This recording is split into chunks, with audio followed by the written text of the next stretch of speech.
Bismillahirrahmanirrahim. Qala musannifu rahimahullahu ta'ala wa nafa'ana bihi wa bi'ulumi fi dharain amin ya rabbal alamin.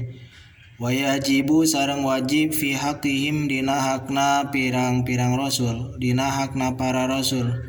Alaihi meta tetap ka para rasul as-salatu ari rahmat ta'zim Allah wa salamu sareng kahormatan Allah. Naon al-amanatu sifat amanah hartosna kapercaya para rasul. Sifat yang kedua yang wajib bagi para rasul yaitu amanah, artinya terpercaya. Wadiduha sareng ari lalawanan sifat amanah al khianatu eta khianat hartosna cidra para rasul.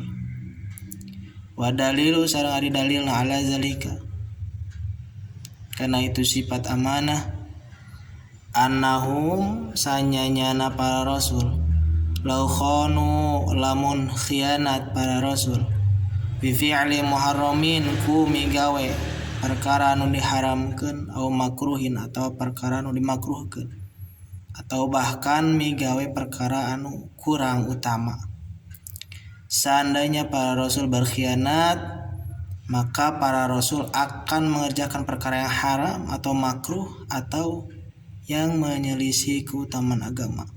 Lakuna pasti bukti orang sadayana lamun rasul khianat mamurina eta anu diparentahkeun kabeh bimisri zalika kana saumpamana itu bifali muharramin au makruhin.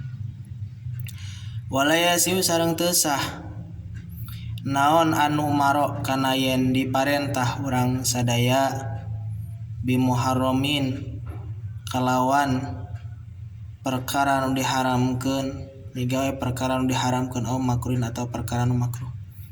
Yang selanjutnya wajib bagi para rasul adalah sifat amanah, artinya terpercaya. Mustahil para rasul khianat dalam tanda kutip menjalankan apa yang dilarang oleh Allah dan tidak menjalankan apa yang diperintahkan oleh Allah. Itulah definisi khianat.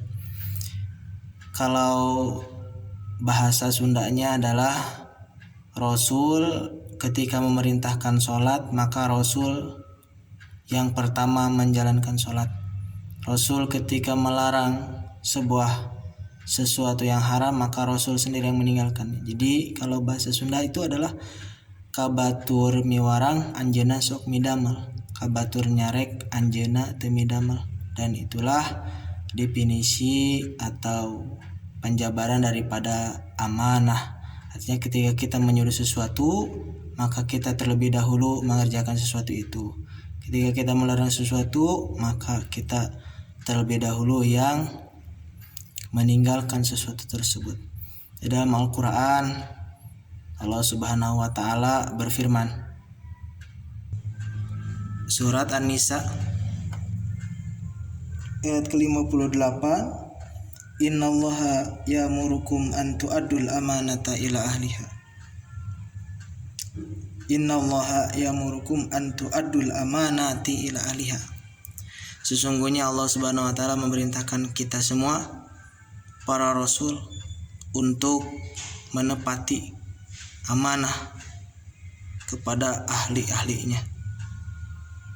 Dan masih banyak ayat Al-Quran yang menjelaskan bahwa Allah tidak memerintahkan kepada kita untuk berbuat keji, untuk berbuat yang haram. Demikianlah garis besar sifat kedua yang wajib bagi Rasul adalah amanah dan mustahilnya adalah khianat. Wallahu a'lam.